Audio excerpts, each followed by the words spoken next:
La obra de nuestro Señor es extraordinaria,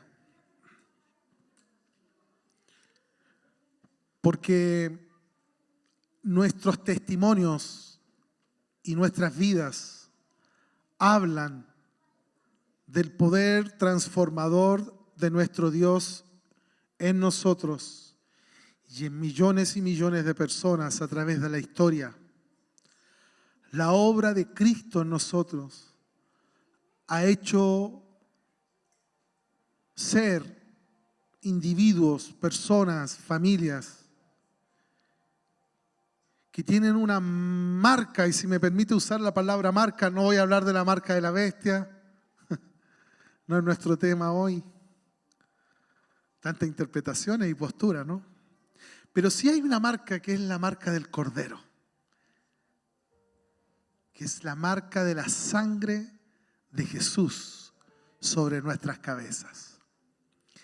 Esa marca, que es muy espiritual, que es muy real, es dimensionada y se pone a prueba día a día. Nosotros como hijos de Dios nos vemos desarrollándonos en el día a día y la gente reconoce algo en nosotros que es a veces difícil de explicar. Hoy es difícil de explicar no porque no sepamos cómo explicarlo, sino porque ¿cómo hacemos para que no nos confundan con ciertos sectores de religiones o de tendencias, pero sí que puedan ver a Cristo en nosotros? ¿Se entiende la diferencia, cierto? Y además de eso, el mundo espiritual también nos detecta. Entonces nosotros pensamos que andamos por la vida sin que nadie nos conozca, pero el mundo espiritual acusa recibo. Acusa recibo. Sin que usted y yo digamos, soy cristiano, soy hijo de Dios, voy a la iglesia. Nosotros no venimos a la iglesia, somos la iglesia. ¿Usted fue a la feria hoy? La iglesia estuvo en la feria. ¿Fue a tomarse un café rico por ahí? La iglesia se tomó un café rico. Porque lo que de nosotros hay debe manifestar a los demás. Y esa es la obra del Mesías que ha hecho en nosotros. Recordemos que nosotros un día salimos de Egipto. Recuerde que vamos rumbo a Pascua. Recuerde que vamos rumbo a Pesaj. El Señor un día nos saca de Egipto. Y estoy hablando de nuestra era, de nuestra historia. ¿A qué nos referimos con Egipto? Etimológicamente la palabra Egipto quiere decir estrechez. Estrechez. Un sistema antidios. Una forma de vivir estrecha de corazón, de no confiar. Claro, porque el día que conocimos al Señor, nuestro corazón comenzó a confiar, ya no era estrecho. Claro, porque el día que la obra de Cristo comenzó a transformarnos, comenzó a sacar la estrechez de nuestra mente, de nuestras debilidades, de nuestros apellidos, de nuestra historia, de nuestro barrio, de iniquidades, de situaciones inconclusas, de 2, 3, 4 generaciones para abajo o para arriba. Y el Señor comienza a sacarnos de esa estrechez y comienza a hacer una obra transformadora en nosotros, en donde el látigo acusador de nuestros verdugos, así como el látigo esclavizante de un faraón, que azotaban nuestra vida con un sistema de esclavitud, porque el pecado nos hace esclavos. ¿Sí o no? El pecado nos hace esclavos de esa misma inmundicia. Una persona que está esclava a la lujuria, por ejemplo. Una persona que está esclava a la lujuria todos los días y constantemente es latigada por esos verdugos, por ese faraón que le dice que le rinde culto y que levante falsos dioses. Los falsos dioses son aquellas entidades que aparecen en el camino, porque claro, como creo que Dios no me perdona, claro, porque yo no arreglo este pecado, porque no lo saco de mi corazón, porque no lo confieso, porque lo tengo escondido, pienso que Dios no me ama.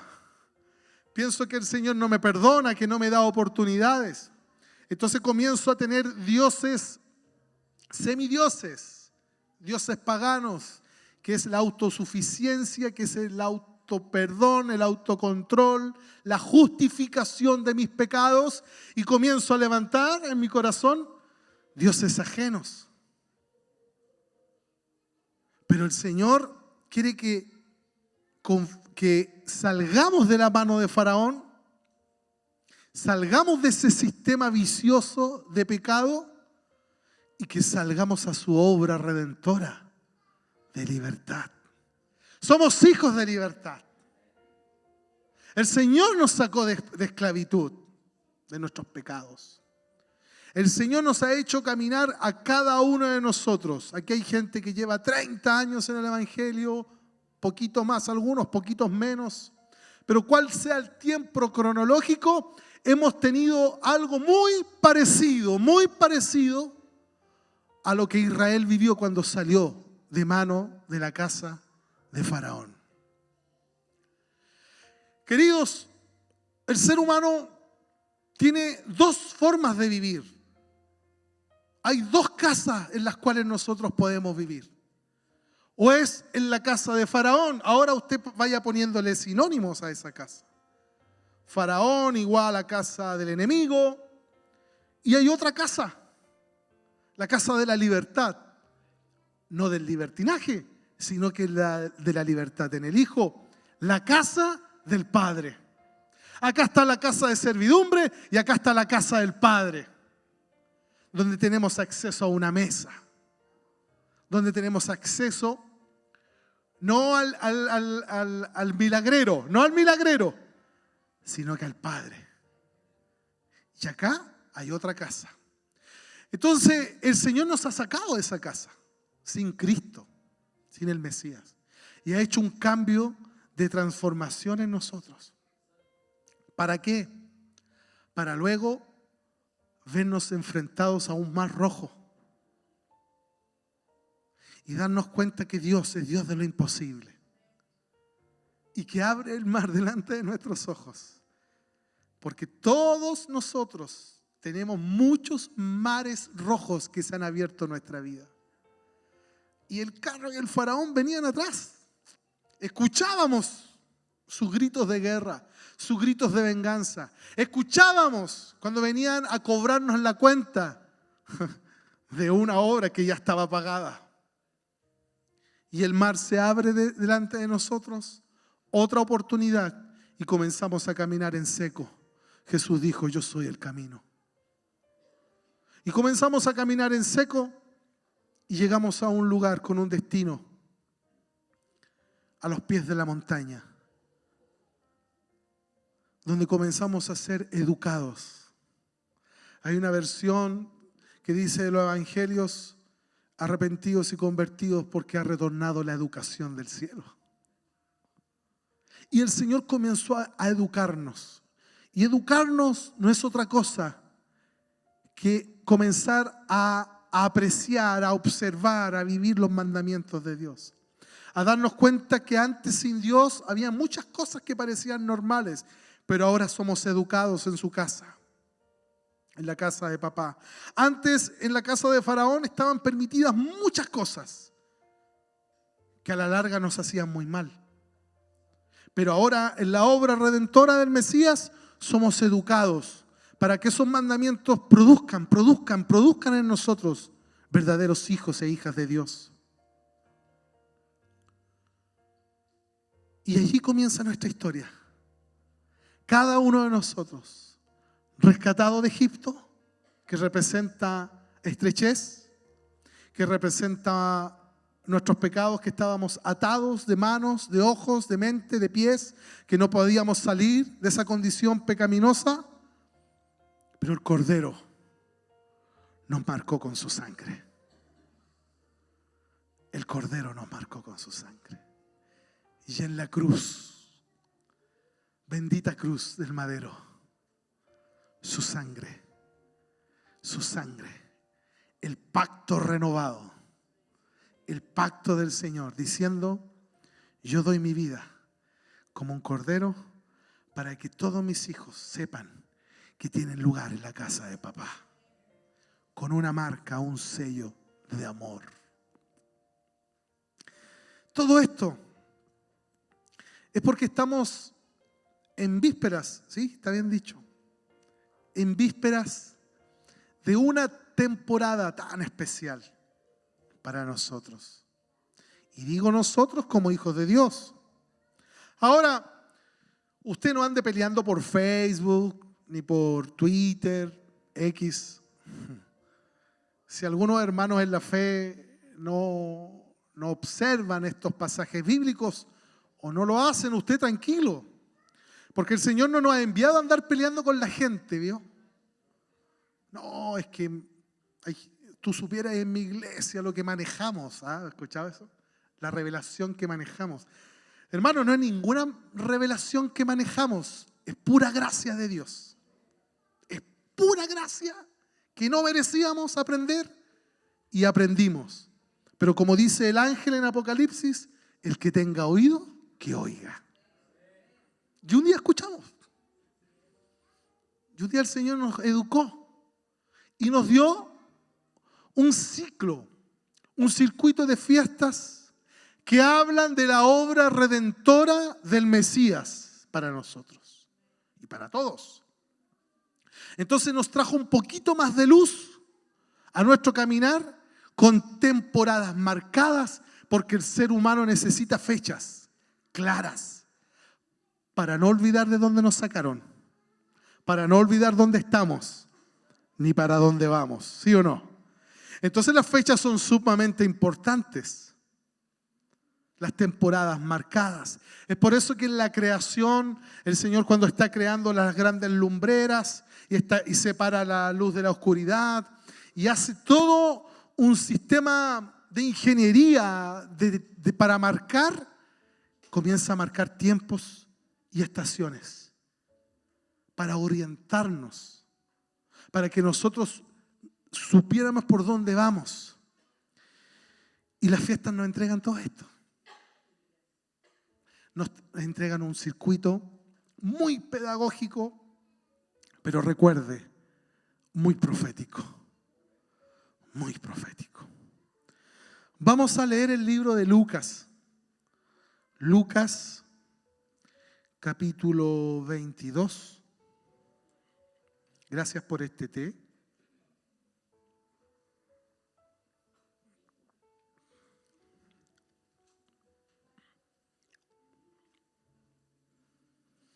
Lucas capítulo 22. Me voy a saltar algunos versos solo para llegar a una gran idea. Lucas capítulo 22 inicia así.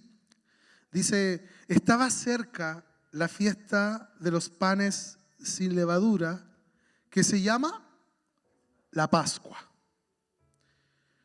Nótese acá que aquí hace la explicación o la diferencia de una explicación.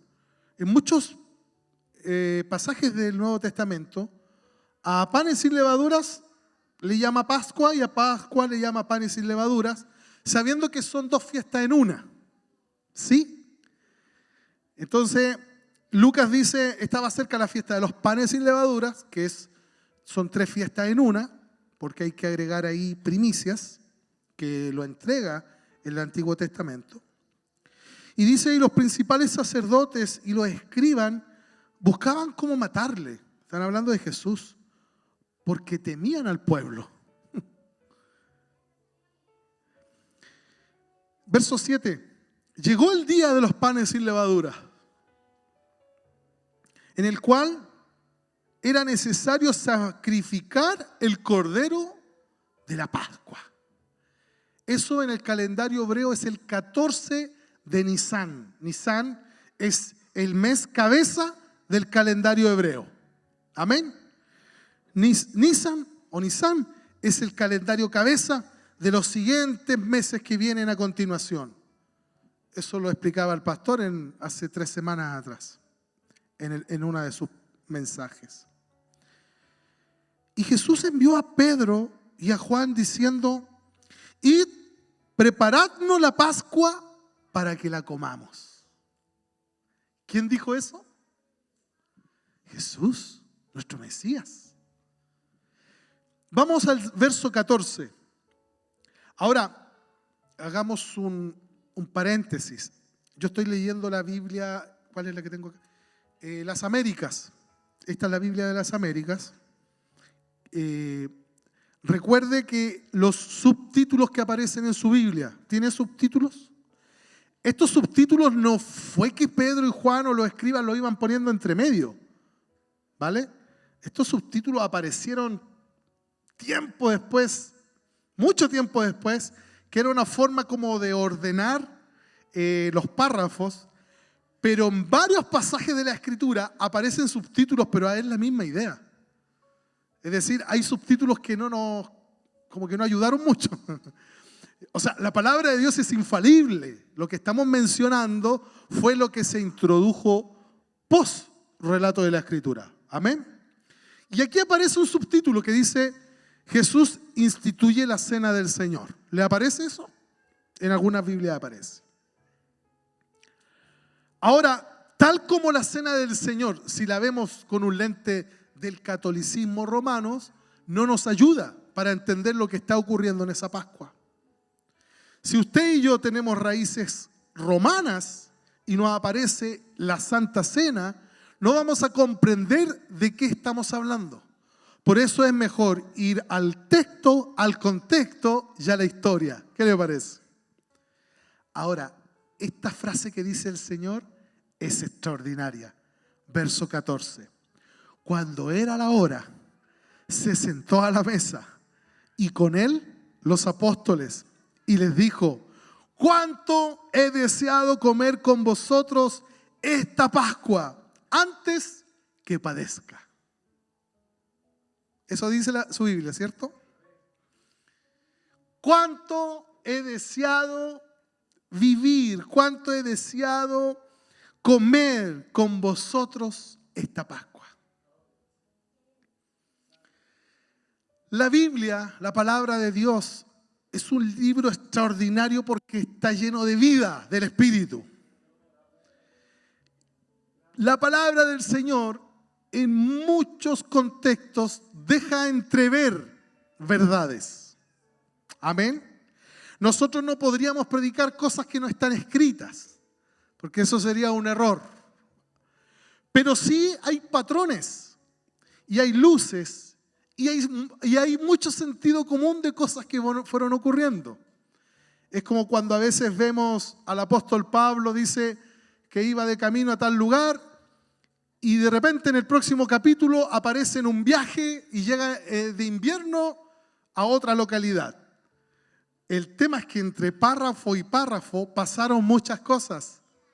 Meses, años. La Biblia no lo explica, pero porque no esté explicado literal, no quiere decir que no ocurrió, porque sí ocurrió. Porque sí pasó tiempo, porque ahí se hace un estudio, porque ahí se hace un paralelo en la historia y uno puede llegar, ¿cierto?, a verdades bíblicas diciendo, claro, pues si en el capítulo tanto aparece después en otro lado, algo ocurrió. Entonces, acá no explica que Jesús celebró todas sus otras Pascuas para atrás. No lo explica, pero lo deja entrever. Número 1, Jesús era hebreo. Jesús era un judío. Jesús era un maestro de la ley. Jesús era un rabino connotado en aquellos años. Su círculo de sus 12, todos eran israelitas. Todos. La mayoría de ellos, que eran muy jóvenes, Bernabé hace poco predicó y habló de Juan. ¿Se acuerda de la predicación de Bernabé? que predicó hoy al medio, su stand comedy. Y nos enseñó bíblicamente que Juan era un jovencito, 16, 15 años. Y me acuerdo que Lucas Bravo levantó su mano porque 16, 15 años. Y el maestro te invita a ser parte del equipo. Jesús lo miró y le dijo, te necesito en el equipo. Necesito a la cantera. Necesito a los nuevos brotes. A estos que el mundo dice de la edad del pavo. No, Jesús no le dijo eso. Le dijo, tú eres una generación de profetas.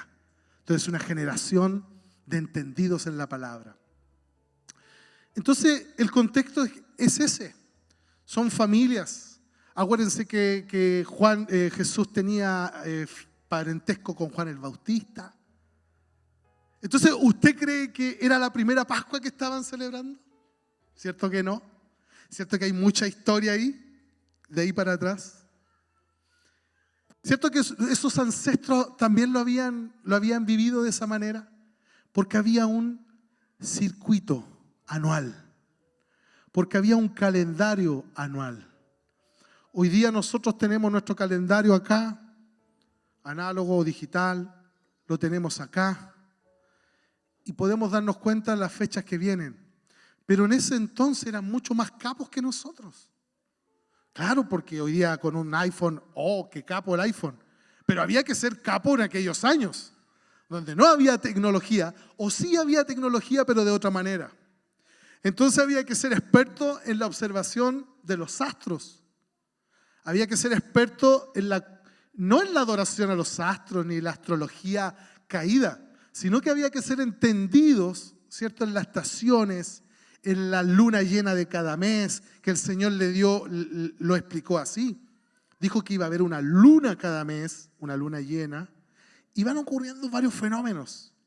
Las estaciones también ayudan bastante, la agricultura ayuda bastante también para marcar las festividades bíblicas. Entonces, el contexto que estamos leyendo en Lucas era un pueblo y era una comunidad, primero, que sabía lo que estaba celebrando. Segundo, no era la primera vez que lo estaban haciendo. Tercero, esa Pascua, en especial esa Pascua, era demasiado importante porque era el cumplimiento de lo que había vivido Moisés y los israelitas. Ahora era el Cordero perfecto. Allá estaba la sombra y ahora estaba la figura. Allá estaba la promesa y ahora aquí estaba la profecía caminante. Entonces Jesús dijo, wow, estamos a 10 de Nisan. En 4 días más, el Cordero necesita ser sacrificado. Y preparó a su equipo.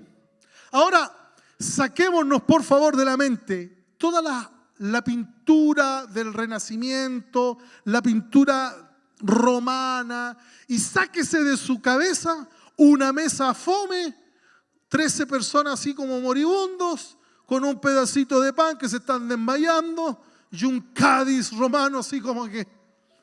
Sáquese eso de la mente. Y vamos al contexto de la cultura, del momento, de la riqueza de esa tierra.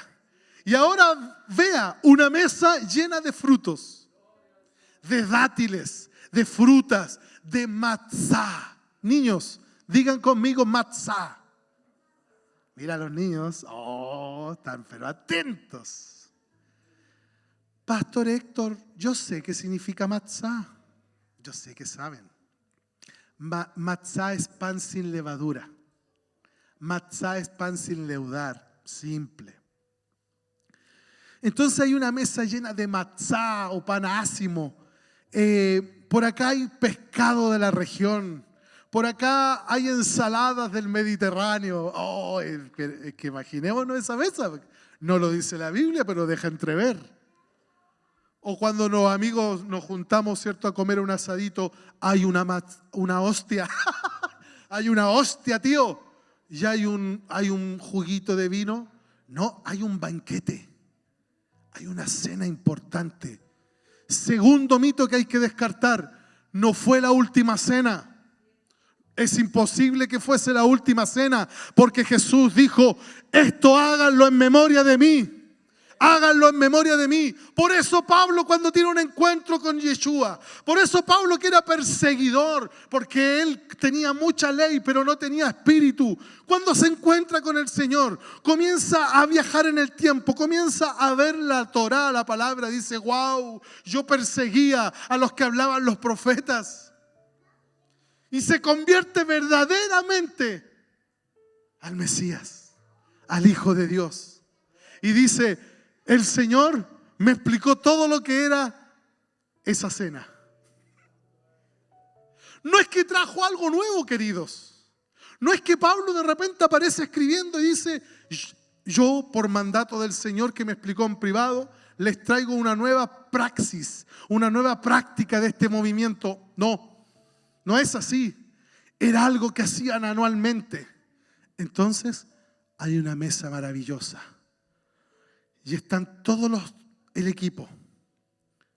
A uno había que mirarlo ahí de reojo, pero había que aguantarlo. Ya sabemos de quién hablamos. Y era una noche especial. Porque los cálculos que habían sacado hablaba porque ya se habían cumplido demasiadas. Había mucho cumplimiento en las promesas. Porque había nacido el que iba a nacer de una virgen en cierta temporada, porque en él representaba sabiduría, el espíritu de sabiduría, el espíritu de poder, porque en él se contenía lo que vio Juan después. En sus ojos había fuego, y era el Cordero de Dios cenando. Y no es que Jesús esté ansioso. Tercer mito: los romanos no mataron a Jesús. Jesús dio su vida por amor a nosotros. A nuestro héroe nadie lo mató. Nos contaron mal la historia.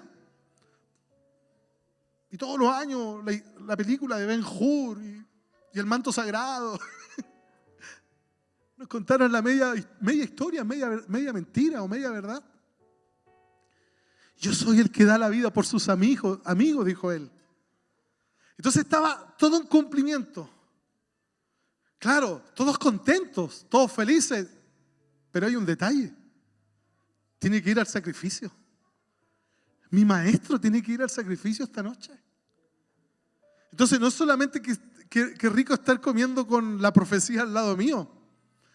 Y yo me imagino a Pedro diciendo que sea la cena más larga de nuestras vidas. ¿No habrá cafecito?, preguntaba Pedro, no sé, 1 de la mañana. ¿No quedará más postre? No quería que terminara esa noche.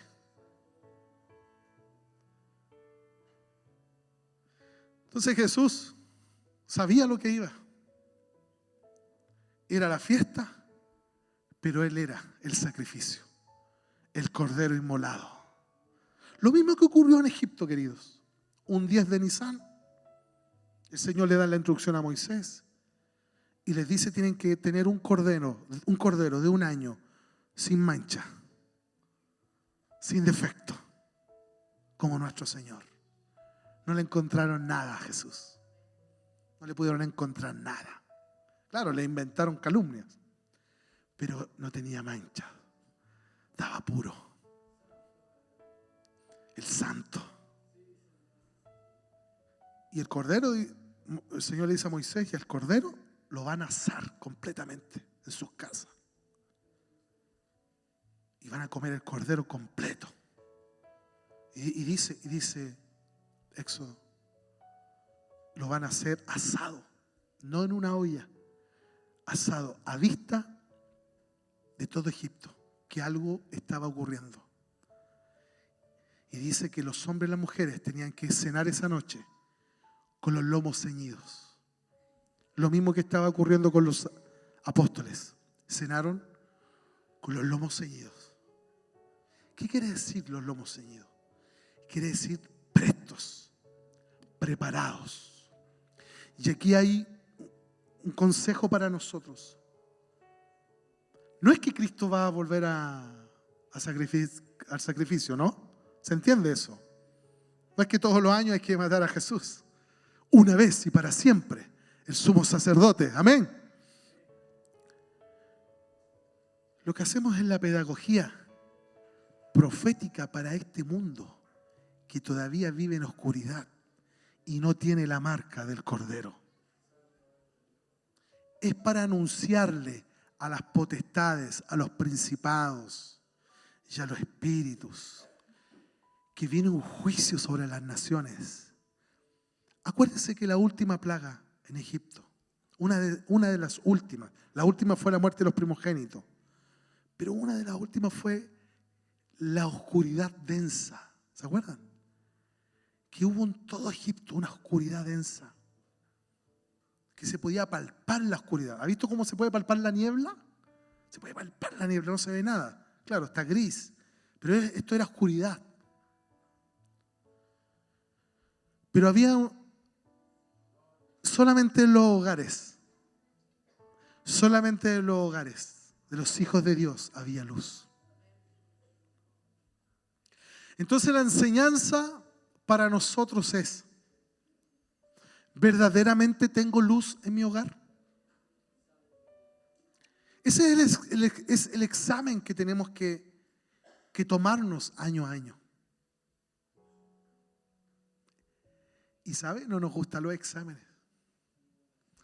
No nos gusta ser alimentado por el Señor, animado por Él. ¿Será que si pasara el ángel del Señor en esta temporada juzgando a estas potestades, será que encontrará luz en nuestros hogares?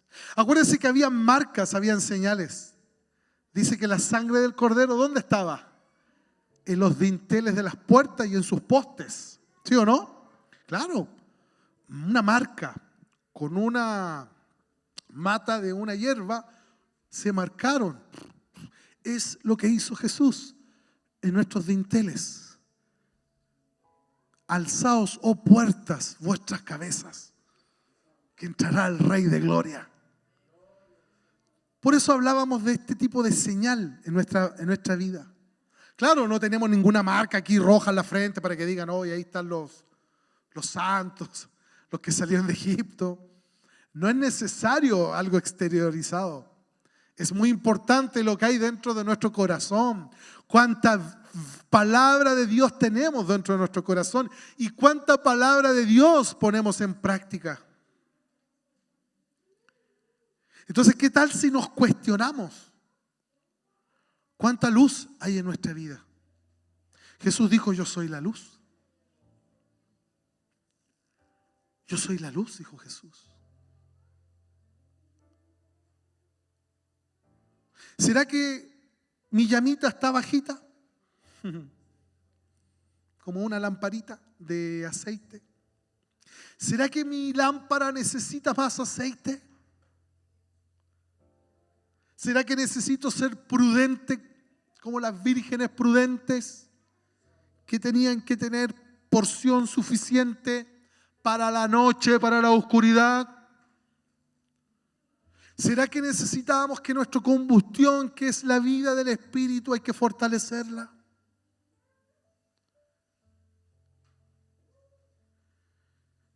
Y algo extraordinario ocurre, porque luego de la muerte del Cordero, del cruce del Mar Rojo y de la llegada a la tierra prometida, ocurren 3 fiestas en una. Pascua, que es salir de Egipto. Primicias, que es irrumpir en medio del Mar Rojo y llegar. Y panes sin levaduras entre medio. Entonces, ¿qué ocurre? Dice que había una pedagogía de sacar la levadura. El pueblo de Israel no tuvo tiempo para fermentar el pan y había que salir presto, rápidos. Y el Señor lo fue explicando en el tiempo a qué le llamaba levadura.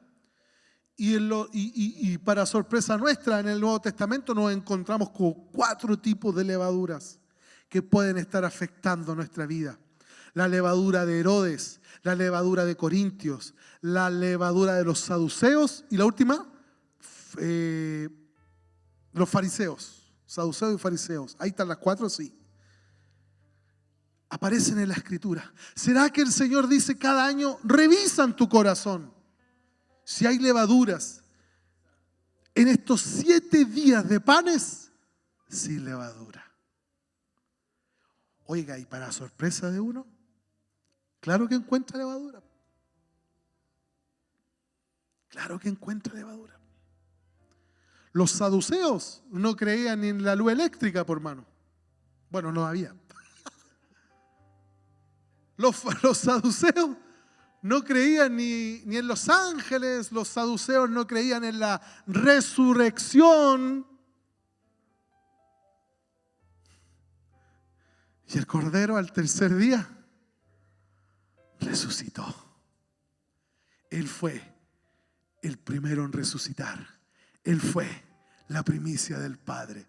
Él es la primicia de la creación. Él es el primero de los primeros. Él es la primicia. Las Escrituras están detalladas, queridos. Hay un detalle fantástico en referencia a la fiesta de las primicias. Detallado, magistral. Y las primicias tienen que ver con darle a Dios lo primero. Lo primero. Entonces nosotros tendríamos tiempo para preparar esa primicia. Nuestros errores que hemos tenido en algunos años es que no preparamos las primicias. Improvisamos. Bueno, cuál más, cuál menos, para no generalizar. Porque sí hay familias que se preparan con 1 año de anticipación. ¡Wow! ¿Qué será una primicia? Estamos archiclaros que lo primero que hay que entregar es el corazón. Lo primero. Lo primero. Pero ¿quién entrega el corazón? Porque el mandamiento es: amarás al Señor tu Dios con todo tu corazón, con toda tu mente, con todas tus fuerzas, con todo. Quien entrega el corazón ama con todo. Y había una descripción maravillosa de entregar lo primero del grano de los cereales, entregar lo primero del ganado, de entregar lo primero de la siembra, de la cosecha. Y nosotros para la fiesta de primicias lo hacemos así. Entregamos lo primero para el Señor. ¿Qué será lo primero? ¿Será para algunos el primer aumento del año? Es curioso y es tan maravilloso. Hay gente que ha dado su primer sueldo. Y no estoy hablando de Estados Unidos, estoy hablando de acá. ¿Ha visto cuando uno dice, oh, qué bendición, oh my God? Esto pasa aquí en Chile. Gente que da lo primero al Señor. Y lo otro, es decir, Señor, pero yo no tengo nada primero este año. Presta atención a eso. Presta atención. Pregúntele al Señor. Señor, ¿de verdad no tengo nada para darte? Y pregúntale al Señor. No se pregunte usted mismo. Porque a veces somos muy optimistas o muy pesimistas. Y el Espíritu Santo le va a decir, ¿cómo que no tienes primicia? Mira esto, lo que he hecho yo en tu vida. Mira lo que tienes en el granero. Porque hay una semilla que es para comérsela y otras para sembrarla. Pero ¿qué semillas tenemos guardadas? ¿Será que doy una primicia en fe? Claro que sí. Claro que sí. El otro día veía un documental de periodistas tipo viajeros que van a otros países. Eran chilenos. Y estaban, creo, en China. Sí, China. Y hablaban de su cultura, su alimentación. Acuérdeme nunca ir a China a comer, por favor. Acuérdeme de eso, porque los chinos lo que se mueve se lo comen. Así que comen de todos esos tipos. Y mostraban los templos. Bueno, usted sabe que China tiene muchísimos dioses paganos. la taza, el Dios de la taza, y levantan. Y mostraban unos templos construidos en unas montañas que no sé quién llega ahí, pero eran unos templos enormes, como el templo que hay acá en Peñalolén, ese se llama Bahá'í. Ese templo, los que han ido, arrepiéntanse, los que lo conocen, esa cosa, yo la he visto por fotografías, es una locura de la excelencia, de la plata que se metió allí. Y estos chinos levantaron, tienen unos monos grandes de oro, cabezones, son verdaderas potestades, principados asentados en esos lugares. Verdaderos bichos espirituales, hermano. La gente llega a correr para dar lo primero, para esas cosas. Y yo tengo que venir con la conciencia de darle a Dios. Porque si yo vengo con una conciencia con levadura, mi levadura me va a estorbar. Y me va a decir, ¿por qué tengo que dar esto acá? Y es allí donde tú tienes que tener una comunión con el Señor. Y el Señor te va a hablar. ¿Por qué? Porque en los próximos días vamos a estar, el pastor Cote ya nos va a hablar de eso, solo para enmarcarme en el mensaje. Y vamos a venir a celebrar al Señor. Y vamos a decir, Jesús, tú eres el Cordero que quita el pecado del mundo. Tú eres el Cordero inmolado. Tú moriste, tú fuiste la primicia, bikurín, esa es la palabra hebrea, bikurín, primicias. Tú fuiste la primicia del Padre. Si el Padre dio lo mejor, ¿cómo no voy a dar lo mejor? Y así, pura enseñanza, pura pedagogía. Y los panes sin levaduras, vamos a sacar la levadura por 7 días. Es un acto de fe. Los que lo hemos hecho durante años, sacar la levadura, oiga, es un experimento social. Es un experimento espiritual. Es sacar levadura. Ay, ¿usted no come tallarín entonces esa semana? Pero hermano, no me haga esa pregunta. Pero si es que detener la levadura, parar la levadura, porque es un acto de espiritualidad. Es un acto pedagógico. Entonces uno dice, ya, no voy a preparar, a ver, y uno empieza las instrucciones. Y viene el Espíritu Santo y te dice, así me gustaría como leyeran las instrucciones de tu corazón. Entonces uno dice, voy a preparar esto. Y el Espíritu Santo no tiene que ver solamente con esta harina que quieres comer, tiene que ver con lo que vas a comer en tu vientre espiritual. Pedagogía profética, póngale el nombre que quiera. Entonces por 7 días, son 7 días de búsqueda. No es una dieta del cristianismo, son 7 días de búsqueda, introspección, de adoración. Son 7 días de conectarme, no con la levadura, conectarme con Él, con el pan de vida que es Jesús.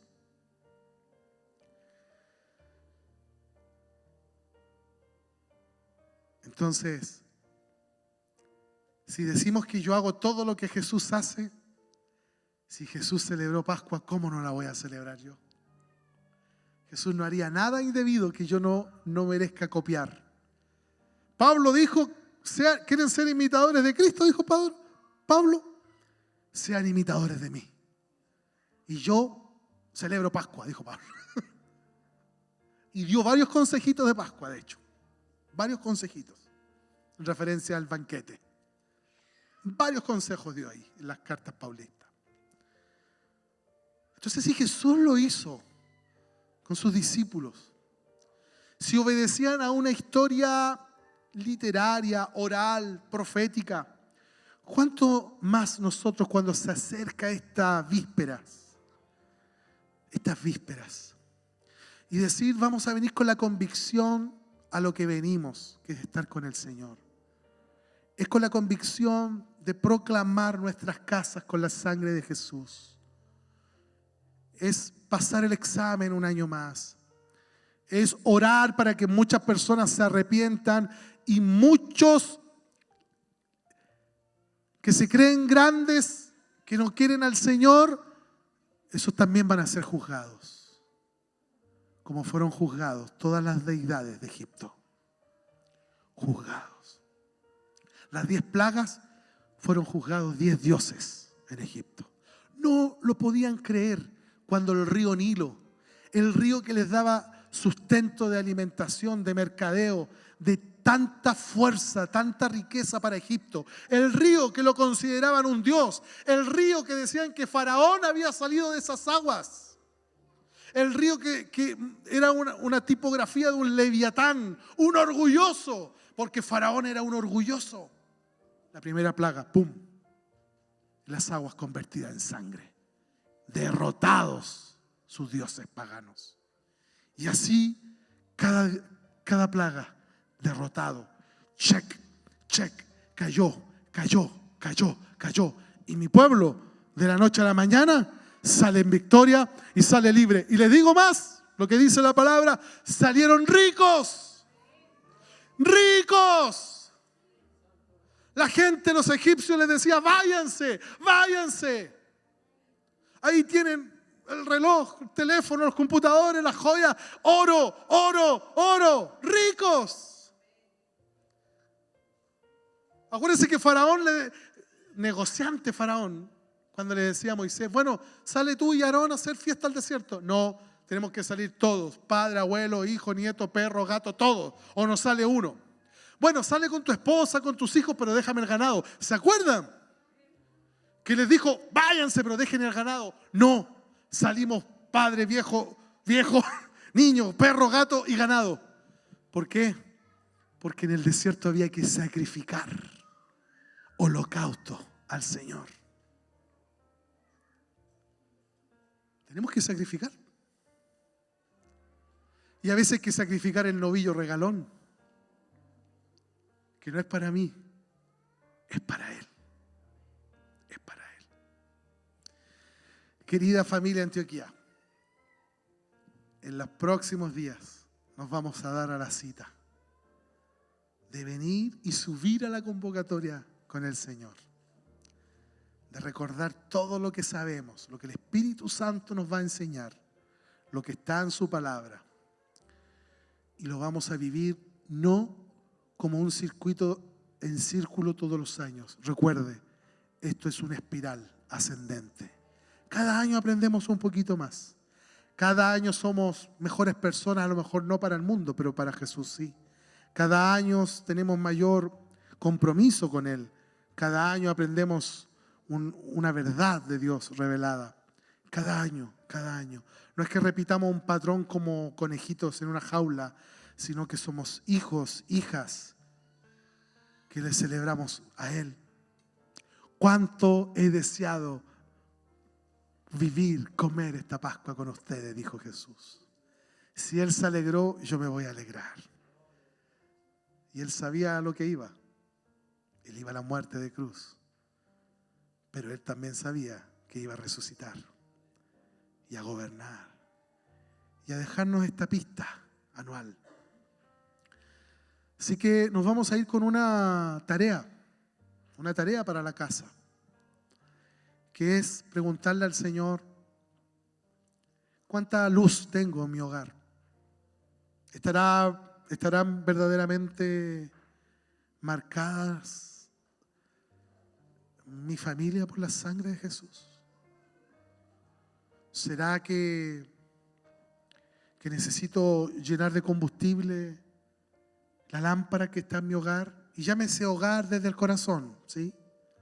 Llámese casa desde nuestras propias vidas. Y luego la familia, el clan, las familias, la comunidad. Que el Espíritu Santo en estos días nos potencie ahí, nos enseñe, nos muestre la obra redentora en todas estas festividades y las disfrutemos con asombro, no como religión, porque la religión tiene olor a data vencido ya, pero la vida en el Espíritu es novedad, es algo nuevo. Amén. Vamos a orar al Señor por su palabra. por lo que compartimos. Iba a leerles también Mateo 26. Mateo 26, verso 17. El primer día de la fiesta de los panes sin levadura vinieron los discípulos a Jesús diciéndole: ¿dónde quieres que preparemos para que comas la Pascua? Y él dijo: id a la ciudad a cierto hombre y decirle: el maestro dice, mi tiempo está cerca. En tu casa celebraré la Pascua con mis discípulos. Y los discípulos hicieron como Jesús les mandó y prepararon la Pascua. Cuando llegó la noche se sentó a la mesa con los 12. Jesús quiere pasar esta Pascua con nosotros, en nuestra mesa. Pero ya con la corona, pero ya venciendo. Padre, te damos gracias por tu palabra. Gracias porque tú tienes fechas determinadas, momentos especiales para tu pueblo. Saca de nosotros cualquier porcentaje de arribismo espiritual, de pensar que son algunos los que hacen esto. Nuestra competencia no son con nuestros hermanos. Nuestro desafío es nosotros vivir conforme a tu palabra. Y escudriña nuestros corazones, Señor. Revise si tenemos suficiente luz en nuestros corazones. ¿Qué es lo que nos diferencia con el mundo que está en oscuridad, Señor? Enséñanos a no comportarnos diferentes, sino que a vivir una vida diferente de tu mano, Señor. Queremos que nuestros hijos y los hijos de nuestros hijos sean marcados por la sangre tuya, Señor.